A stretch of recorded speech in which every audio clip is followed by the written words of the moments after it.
It seems like one of the defining characteristics of VR-ready laptops is that they're big and they're heavy. They have to be to hold those huge graphics cards, right?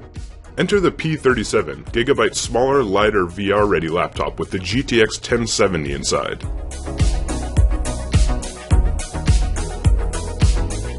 There's a few different versions of the P37, including a 15.6-inch model and the one we have here with the 17.3-inch display. Both models are also available in Full HD 1080 by 1920 or 4K UHD with a max resolution of 3840 by 2160. Options are always a good thing. This is the 17.6 4K version, weighing in at 6.17 pounds. It costs $2,400. The smaller model is a remarkable 5.29 pounds, making it the lightest GTX 1070 laptop on the market. The only laptop that comes close is Gigabyte's own Aorus brand X5. The X5 is a step up in construction and comes in at 5.5 pounds with the 1070. The next closest is a full pound heavier. Compared to Gigabyte's own P57, the P37 is just slightly smaller and lighter, though both have 17-inch screens and GTX 1070 cards.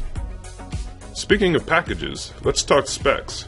The P37 is packing an i7 6700 HQ CPU, 16GB of DDR4 RAM, and an M.2 512GB SSD for those lovely 2000 MB per second read speeds. One of the defining characteristics of the P37 is how unassuming it is. Nothing about the design of this laptop says gamer, and Gigabyte is clearly aiming for those who want to use it for work and play games on their off time. Or game at work. Don't worry, we won't judge. The simple black case is almost generic and doesn't really stand out in the sea of black laptops. The team was divided. Some liked the minimalistic look, others wanted a laptop that looks as crazy as Gigabyte's Extreme Series graphics cards.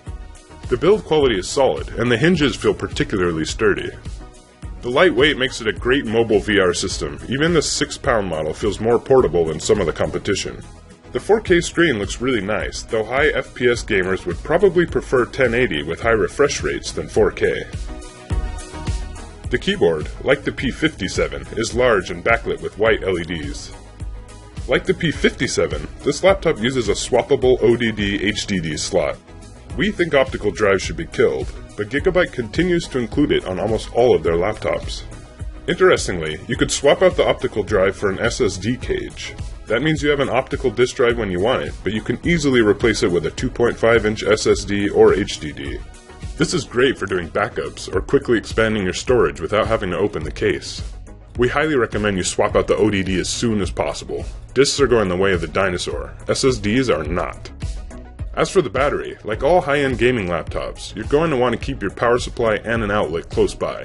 Gigabyte claims that the P37's 60-watt battery lasts up to 8 hours on a charge, but with normal use, we were seeing closer to 3 to 4 hours. Of course, for gaming, the 1070 will eat the battery just like every other laptop in existence. So the big downside of a laptop this slim is throttling. In our stress tests, we discovered the Gigabyte does throttle down the graphics to keep temps from going above 90. Meaning, for a hardcore competitive gamer running max performance all day, the P57 is a better choice than the P37.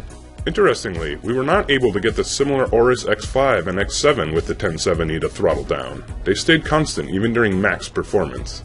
Since the P37 is an older style laptop, we're guessing the Aorus's newer design is able to handle the cooling demands of the new Pascal cards.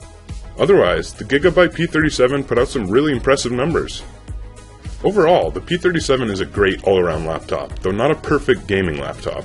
That's why the P57 and Aorus line exist. We could easily recommend the P37 for someone who wants a professional-looking computer for 4K video editing and 3D design, but also wants to play occasional games or plug in their HTC Vive when they get home. Thanks for watching, guys, and check back soon for more reviews. Subscribe for updates, and we'll see you here next time.